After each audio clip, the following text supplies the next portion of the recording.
When President Trump appointed me as your Secretary of War, I made you a series of promises. I promised that every single one of your taxpayer dollars would go toward one thing and one thing only: building the most lethal fighting force on the planet. And I promised we would gut the corruptive, unconstitutional, non-merit-based DEI programs that have weakened our military and distracted us from our primary mission. And I promised we would hunt down the waste, the fraud, and the abuse that has run rampant in this department for decades, and to instead redirect that money to President Trump's America First priorities. Well, today, we are once again taking action on these promises. We're actually taking a sledgehammer to the oldest DEI program in the federal government, a program few people outside of Washington have ever heard of, that I hadn't heard of. It's called the 8A program. Now, if you're like me, you're asking yourself, what is an 8A? It's a great question. 8A refers to the Small Business Administration's program to assist, quote, small, disadvantaged businesses owned by a socially disadvantaged individual or tribe, end quote. Providing these small businesses with opportunities is a laudable goal. But over the decades, as it happens, the 8A program has morphed into swamp code words for DEI, race-based contracting.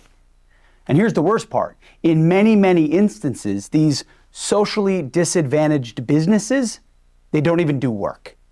They take a 10%, 20%, sometimes 50% fee off the top and then pass the contract off to a giant consulting firm, commonly known as Beltway bandits. For decades, this program, 8A, has been a breeding ground for fraud, and this administration is finally doing something about it. The Department of Justice under Attorney General Pam Bondi recently exposed $500 million in 8A fraud. Treasury, led by Secretary Bessent, found another $250 million, and their investigation is just beginning. Treasury, Justice, and the Small Business Administration under Administrator Loeffler are all actively investigating their 8A contracts right now. Now, in the Pentagon, $100 million sole source contracts go out the door to these 8A firms almost every day. $100 million sole source contracts go out our door to these 8A firms almost every day, without any competition or opportunity for anyone else to bid. The Department of War is required by law to do almost $100 billion worth of contracts per year with small businesses, including 8A firms. Seems 8A is quite important.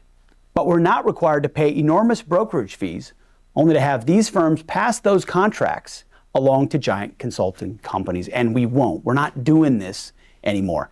So effective immediately, I'm ordering a line-by-line review of every small business sole source 8A contract that is over $20 million. And we'll look at everything smaller than that too. The Department of War has the biggest chunk of 8A spending, by far, 10 times more than any other agency. So our cleanup, it's going to be 10 times tougher. It's a two-stage mission. First, if a contract doesn't make us more lethal, it's gone. We have no room in our budget for wasteful DEI contracts that don't help us win wars, period, full stop. Second, we're doing away with these pass-through schemes. We'll make sure that every small business getting a contract is the one actually doing the work, and not just some shell company funneling your money to a giant consulting firm. This approach is, of course, not meant to hurt small businesses, and that's not the point. America is full of great, amazing small businesses. This is part of a larger effort to transform our acquisition ecosystem into one that makes sense for the threats we face in the 21st century. I gave a long speech about this back in November. Our goal is to spend your money to build our defense industrial base with businesses large and small that share our mission, not to line the pockets of Beltway fraudsters or to advance the agenda of DEI apologists. Only lethality, and we're going to look at every single contract.